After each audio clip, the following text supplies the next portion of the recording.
দেখছেন সংবাদ সারাদিন, জহিতা রয়েছে আপনাদের সঙ্গে। নীতি আয়োগের বৈঠক থেকে ওয়াকআউট মমতা বন্দ্যোপাধ্যায়ের। চন্দ্রবাবু নাইডুকে 20 মিনিট বলতে দেওয়া হয়, এমনটাই তিনি জানিয়েছেন। বলা শুরু করতেই থামিয়ে দেওয়া হয় তাকে। বলা শুরু করলে 5 মিনিটে মাইক বন্ধ করে দেওয়ার অভিযোগ তুলছেন মমতা বন্দ্যোপাধ্যায়।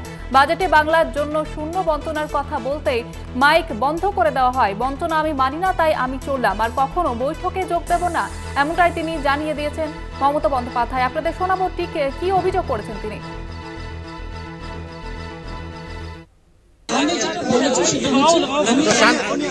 দেশের স্বার্থে এবং বাংলার স্বার্থে, রাজ্যগুলোর স্বার্থে আজকে এসছি, একা অপোজিশনের কেউ আসে না।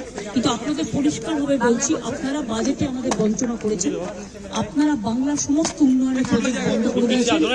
আপনারা বিরোধী দলের কোনো রাজ্যকে কোনো সুযোগ দেন না, এবং আপনারা আমাদের 3 বছর ধরে 100 দিনের কাজ বন্ধ, প্রধানমন্ত্রী আবাস যোজনা বন্ধ, রুরাল রোড যোজনা বন্ধ, সমস্ত কিছু বন্ধ করে রেখেছেন। এমনকি ফুড সাবসিডি পর্যন্ত দেননি। আমরা 1,71,000 কোটি টাকা পাই লাস্ট ইয়ার পর্যন্ত। এই বাজেটেও কিছু নেই, শুধু zero.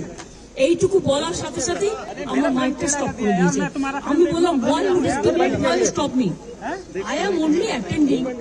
You should be happy for that.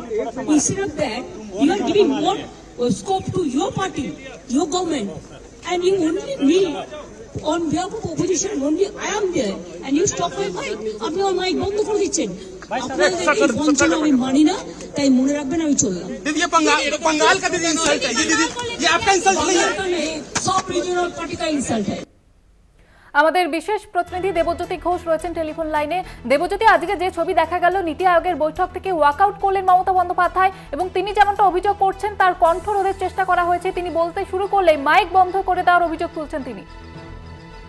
দেখো জয়িতা, এই আশঙ্কাই কিন্তু করা হচ্ছিল রাজনৈতিক মহলের পক্ষ থেকে, যে মমতা বন্দ্যোপাধ্যায় রাজ্যের বঞ্চনার কথা বলবেন। যেভাবে রাজ্যকে বঞ্চনা করা হয়েছে, বাজেটে সেই মতো টাকা রাজ্য সরকারকে দেওয়া হয়নি, সেই অভিযোগগুলোই কিন্তু আজকে নীতি আয়োগের বৈঠকে মমতা বন্দ্যোপাধ্যায় তুলতে শুরু করেছিলেন। এবং কয়েক মিনিট কথা বলার পরেই কিন্তু যখন রাজ্যের বঞ্চনার কথা বলতে শুরু করেন, তখন তার মাইক বন্ধ করে দেওয়া হয়। এবং তারপরে অপমানিত মুখ্যমন্ত্রী মমতা বন্দ্যোপাধ্যায় তিনি রাষ্ট্রপতি ভবনের কক্ষ ত্যাগ করেন, এবং তিনি বলেছেন, যেভাবে আজকে অন্য রাজনৈতিক দলগুলো, চন্দ্রবাবু নাইডু থেকে শুরু করে বিজেপির মুখ্যমন্ত্রীদের যেভাবে বলতে দেওয়া হয়েছে, সেখানে তৃণমূল কংগ্রেসের পক্ষ থেকে আমি যখন বলতে গেছিলাম, তখন আমার মাইক বন্ধ করে দেওয়া হয়েছে। আর কখনো নীতি আয়োগের বৈঠকে যোগ দেব না বলে মুখ্যমন্ত্রী মমতা বন্দ্যোপাধ্যায় বলেছেন।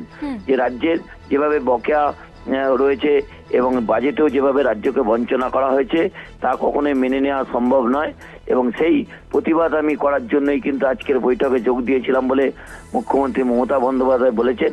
বঞ্চনা আমি মানি না, তাই আমি চললাম বলে তিনি বৈঠকের মাঝখানেই কক্ষ ত্যাগ করেন।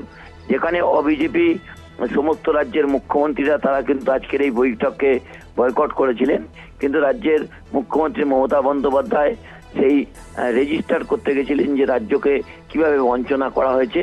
সেই বঞ্চনার কথা তুলতেই মাইক বন্ধ করে দেওয়া হয়েছে। তারপরে রাগান্বিত মমতা বন্দ্যোপাধ্যায় সাংবাদিক সম্মেলনে বলেন, এই বঞ্চনা আমি মানি না, আগামী দিনেও এই নীতি আয়োগের বৈঠকে যোগ দেব না বলে পরিষ্কারভাবে জানিয়ে দিয়েছেন। এবং তিনি আরও বেশ কয়েকটি গুরুত্বপূর্ণ তথ্য সামনে এনেছেন, যে অবিজেপি রাজ্যের মুখ্যমন্ত্রীরা আজকে বৈঠকে উপস্থিত হননি, তারা ঠিকই করেছেন। কারণ যেভাবে অন্য রাজ্যের মুখ্যমন্ত্রী, মূলত বিজেপি শাসিত রাজ্যের মুখ্যমন্ত্রীদের যেখানে 20 মিনিট 25 মিনিট করে বলতে দেওয়া হয়েছে, চন্দ্রবাবু নাইডুকে 22 মিনিট বলতে দেওয়া হয়েছে। সেখানে রাজ্যের দাবি তুলতেই মমতা বন্দ্যোপাধ্যায়ের মাইক বন্ধ করে দেওয়া হয়, যা অপমানে সামিল, এবং সেই জন্য অপমানিত মুখ্যমন্ত্রী কক্ষ ত্যাগ করেন। বেশ, ধন্যবাদ জানাবো। আমাদের সঙ্গে ছিলেন আমাদের বিশেষ প্রতিনিধি দেবজ্যোতি ঘোষ। আর এ নিয়ে আমরা কথা বলেছিলাম